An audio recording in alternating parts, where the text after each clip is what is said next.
Welcome back to the Tiger Training Camp Show. Eric Ritchie, pleased to be joined by Matt Moscona from ESPN Radio in Baton Rouge. Matt, we just heard from Coach Miles for the first time really since camp began. He spoke after that afternoon practice day one, but this is the first time we've heard from Les. What did you take out of what we just heard from Coach Miles addressing the media? Yeah, I think the big takeaway was the qualifier, continuing to say over and over again for the first day in full pads. It was almost as if Les came into today's meeting with the media understanding that expectations probably had to be lessened a little bit coming out of today's practice, knowing that he's still got a month before the season opener. But I would say that, and talking about his quarterbacks, which everybody wants to know, of course. Exactly. And again, he basically says, yes, that Harris is taking snaps with the ones, but again, basically says that that's an ongoing process. The race continues, but I gathered that what he said about what will take place during those scrimmages, we get 3 scrimmages before the opener with McNeese State, that will go a long way, and that certainly makes a lot of sense. Look, I know we've already talked about it a little bit, but the issue at this point is that Brandon Harris is ahead of Anthony Jennings. Nobody's going to deny that or belittle that or diminish that. Even Les Miles himself has said that Harris is ahead. Jennings missing this summer with his teammates. The question is, can he make up that lost ground, or is Harris just too far ahead? And if Harris continues to play well in the scrimmages that you mentioned, Eric, he's going to hold on to the job. At this point, it's Brandon Harris's job to lose, and there's no reason to think otherwise. Matt, when we had you on this show just a few days ago, we talked about position battles, maybe opposite Tre'Davious White at that other cornerback position. We talked about the defensive ends, but linebacker is a situation, too, when we talk about depth. It's something that Les addressed today, but again, maybe a concern, you think, with the depth at linebacker. Well, sure, you've got your 4 first linebackers solidified. Beyond that, it's really a big question mark. And, what I'm really interested in is you continue to hear this narrative with Kevin Steele and Ed Ogeron coming in that perhaps they'd want to switch to a 3-4 defense. When you've only got 4 or 5 linebackers, you're really dangerously thin. I just don't know how that would work, and unless if maybe they talked about bringing an extra safety into the box as an outside linebacker. But boy, just numbers are really, really tough at that spot right now. I don't know how they'd work in a 3-4. Yeah, and again, we've heard things like Donnie Alexander working on that outside behind Duke Riley. Even today was the first time I heard Ronnie Feast being named when someone asked if Kendall Beckwith would go down at the middle linebacker position.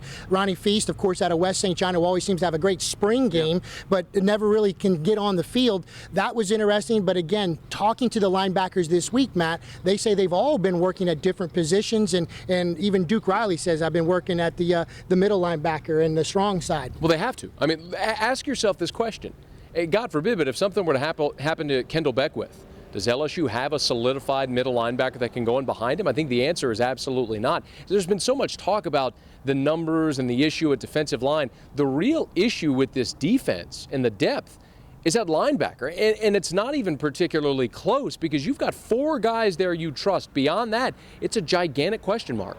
I know just as Coach Miles was leaving the podium, someone asked him about the return game, if they'd already started that, if Leonard Fournette was back there. He said yes. He threw out names like Geis and the freshman Dante Jackson also working as kick return guys. What is your feeling on Leonard Fournette returning kicks this season throughout the year? Not just a bowl game, but I'm talking about a full season of number 7 returning kicks. This may not be a popular opinion, but if I know that Leonard Fournette is going to be taking 30 carries a game in conference play, I want him minimizing impact and contact at any opportunity. And when you've got a roster full of freak show athletes, you can put somebody back there that can return kicks and do so effectively.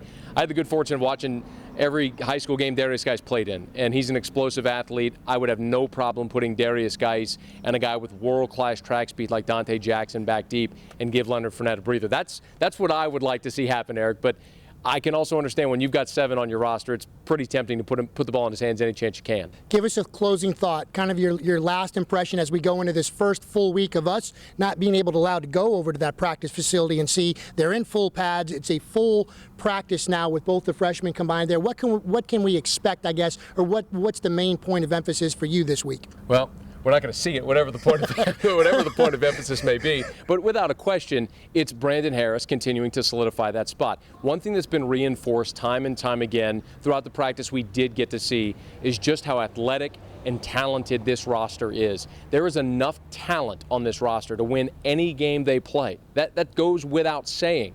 The question is, can they get production out of their quarterback? Can they solidify that spot? If Brandon Harris continues to make strides, if the proverbial light bulb comes on, I don't think there's any doubt LSU could be one of those teams vying to win the SEC. If not, you could have a very similar season to last year. Always a pleasure listening to you on After Further Review. Tell our viewers how they can hear you and what the rest of the state, everybody in Baton Rouge knows, but the rest of the state can hear you as well. Yeah, absolutely. From the comforts of our studio where we're not sweating outside, it's online at 1045ESPN.com or download the 1045 Baton Rouge app. You can listen to us anywhere in the world. Always a pleasure with Matt Moscona. We'll take a break. Thanks so much, Matt. My pleasure. All right, buddy. We'll be back with more of Tiger Training Camp after this timeout.